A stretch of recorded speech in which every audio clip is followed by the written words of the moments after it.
সর্বযুগ দেখো হরি নাম সংকীর্তন যাহাতে প্রচার। দেখো হরি নাম সংকীর্তন যাহাতে প্রচার। প্রণমাহ কলিযুগ সর্বযুগ সার হরিনাম সংকীর্তন যাহাতে প্রচার। সত্য ত্রেতা দাপর কলি চার যুগ, তার মধ্যে শ্রেষ্ঠ হলো এই কলিযুগ। কারণ শ্রেষ্ঠ কেন? অন্যান্য যুগের সাধন ভজন, অন্যান্য যুগের সাধনা আর কলিযুগের সাধনা অনেক আলাদা। অন্যান্য যুগে সত্য ত্রেতা দাপর এই তিন যুগে ভগবানকে পাবার জন্য জীবকে যে কষ্ট করতে হতো, কলিযুগে গৌর চরণ পাবার জন্য কলিহত জীবকে কিছুই করতে হয় না। না আছে শাস্ত্রে ধ্যান তপস্যা, কলিযুগে না আছে যাগ যজ্ঞ, না আছে পূজা অর্চনা, আছে শুধু কি মধুমাখা হরিনাম। কৃত্তি যদ্ধায়তি বিষ্ণু ত্রেতায় যজ্জত মোক্ষ, দাপরে পরিচর্যং কলৌ তদ্ধরি সংকীর্তন। অর্থাৎ তুমি হরিনাম করো, বদনে হরিনাম করো, গৌর চরণকে নিজের সম্পদ মনে করো, দুটি বাহু তুলে দুফোঁটা নয়ন বাড়ি বরিশন করো, আত্মনিবেদন করো, গৌর গুরুচরণ আশ্রয় করো, গৌর চরণে নিজেকে সঁপে দাও। কলিযুগে আমাদের এইটুকুই কাজ। যেখানে থাকবে, যেভাবে থাকবে, যে অবস্থায় থাকবে, তাতে কোনো দুঃখ নেই। ভগবানের নাম করবার জন্য কলিযুগে কোনো স্থান কাল পাত্রের দরকার নেই। তুমি যেভাবেই থাকো না কেন, শুচি থাকো অশুচি থাকো, পবিত্র থাকো অপবিত্র থাকো, বদনে তুমি যখন খুশি হরি নাম করতে পারো। হরি বল, হরি বল। সর্বত্রে হরিনাম করো, চলতে পথে হরিনাম করো, সর্বক্ষণ বদনে নাম জপ করো, আর গৌর চরণকে নিজের সম্পদ মনে করো।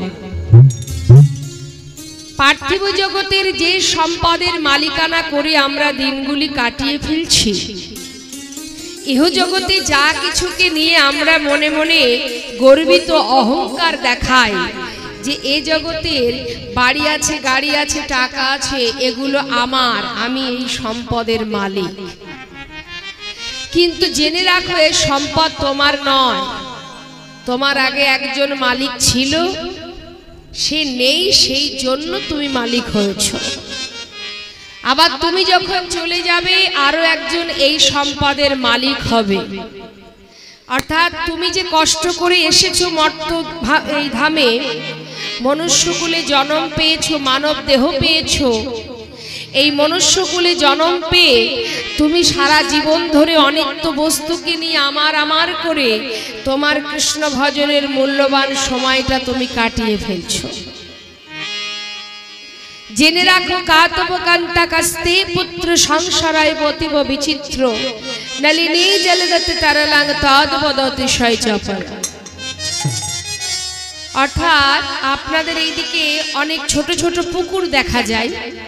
পুকুরে পদ্ম ফুলের পাতা থাকে না মা, পদ্ম ফুলও থাকে।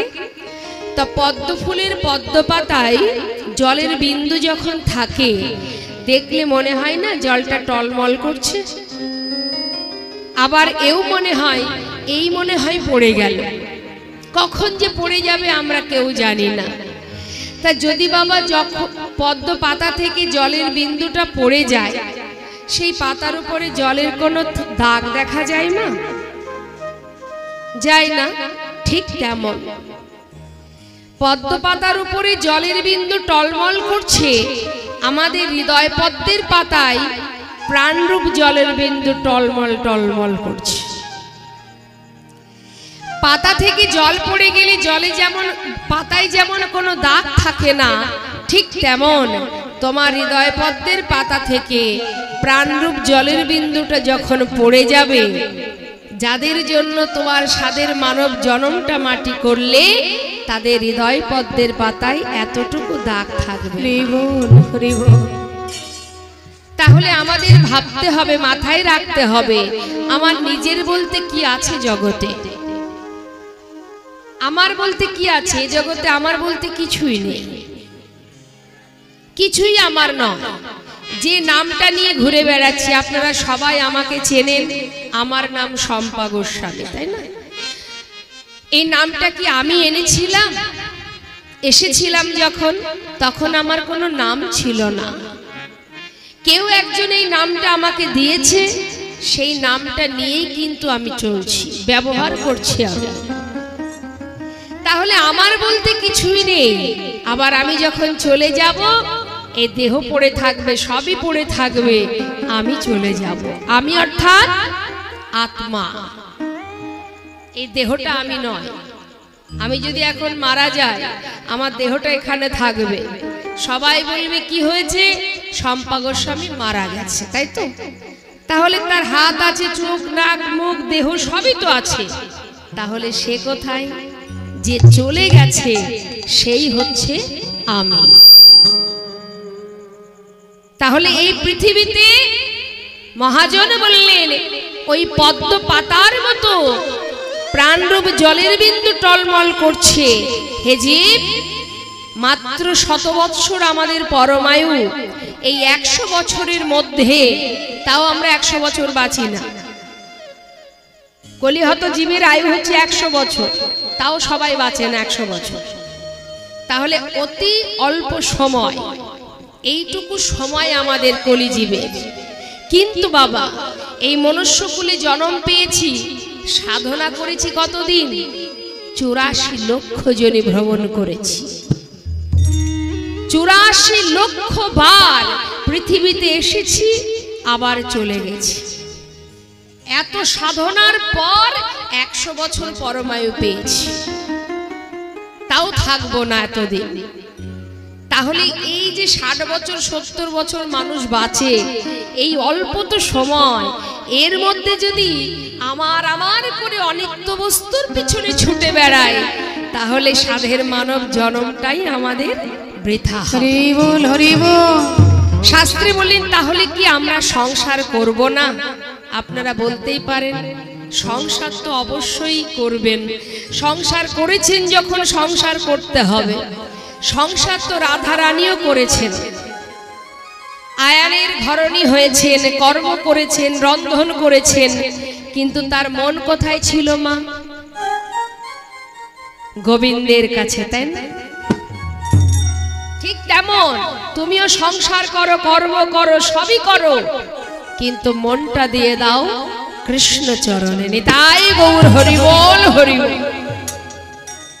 সর্বদাই নিজের কাজটুকু ভুলে যেও না, এটা আমার কাজ। সারাদিনে যে কাজ করছি এগুলো ভূতের কাজ, এগুলো আমার কাজ নয়। আর যেটুকু তুমি করবে, কৃষ্ণ ভজন করবে, সেটা শুধু তোমার কাজ। তাই আজ দেখুন শাস্ত্রে কি বললেন, ধন্য কলিযুগ ধন্য, অবতীর্ণ আমার শ্রী চৈতন্য। কেন বললেন? আর তো কাউকে ধন্য বললেন না, বললেন যে নাম অন্য কোন যুগে প্রচার হয়নি, সেটা হয়েছে এই কলিযুগে। মহামন্ত্র হরিনাম। অন্যান্য যুগেও ধর্ম প্রচার হয়েছে, কিন্তু কলিযুগের মতো নয়। অন্যান্য যুগে ধর্ম প্রচার হয়েছে, তার একটা নির্দিষ্ট জায়গা আছে, একটা ছোট্ট জায়গার মধ্যে সীমাবদ্ধ ছিল। কিন্তু কলিযুগে যে হরিনাম প্রচার হয়েছে, একবার ভাবুন, ভেবে দেখুন বাবা, সেটা কিন্তু একটা নির্দিষ্ট জায়গায় বাধা নেই। শুধু নবদ্বীপে নয়, শুধু ভারতবর্ষে নয়, পৃথিবীতে যত আছে নগর আদি গ্রাম, সর্বত্র প্রচার হবে মোর এই দেশ বিদেশে ছড়িয়ে গেছে এই মধুমাখা হরিনাম, যার কারণে বিদেশি ভক্তরা তাদের পরিবার নিয়ে আজ নবদ্বীপ মায়াপুরে দেখো সবাই পড়ে আছে গৌর চরণ ধরে। তাই তো শাস্ত্রে বললেন, ধন্য কলিযুগ ধন্য, অবতীর্ণ আমার শ্রী চৈতন্য। এমন দয়াল, এমন প্রেমময় আর কোনো যুগে ছিল না। তাহলে আসুন আমরা সবাই মিলে একবার মধুমাখা হরি নাম করি। আজ এখানে এসে শুনছিলাম এই মন্দিরে হরি নাম হচ্ছিল, ভালো লাগলো, খুব ভালো লাগলো। সম্মুখে রাধা গোবিন্দ আছে, দেবাদিদেব মহাদেব আছে, পরম বৈষ্ণব তিনি। তো আসুন সবাই মিলে আমরা একবার মহামন্ত্র জপ করে নিই। কি সবাই মিলে হরি নাম করা যাবে তো? শুধু শুনলে হবে না, একটু কাজ করতে হবে। দেখি সবাই হাতটা তুলুন, জোরে জোরে গলা ছেড়ে হরি নাম গাইতে হবে কিন্তু। হ্যাঁ বেশ। হরি বাবা এদিকে গলাটা, এই হাতটা তুলুন দেখি সবাই। হ্যাঁ সবাই মিলে, আগে আমি গাই, শুনে নিন, তারপরে আপনারা গাইবেন। হরে কৃষ্ণ হরে কৃষ্ণ কৃষ্ণ কৃষ্ণ হরে হরে হরে রাম হরে রাম রাম রাম হরে হরে হরে কৃষ্ণ কৃষ্ণ কৃষ্ণ হরে হরে হরে রাম রাম রাম হরে হরে। যারা এইভাবে না, হাতটা তুলে জোরে জোরে হাতে তালি দিয়ে গাইতে হবে। আর আমি কিন্তু গলা শুনতে পাচ্ছি না, সবাই মিলে গলা ছেড়ে করবেন। হরে কৃষ্ণ কৃষ্ণ কৃষ্ণ হরে হরে হরে রাম রাম রাম হরে হরে হরে কৃষ্ণ। হ্যাঁ হরি বল বাবা।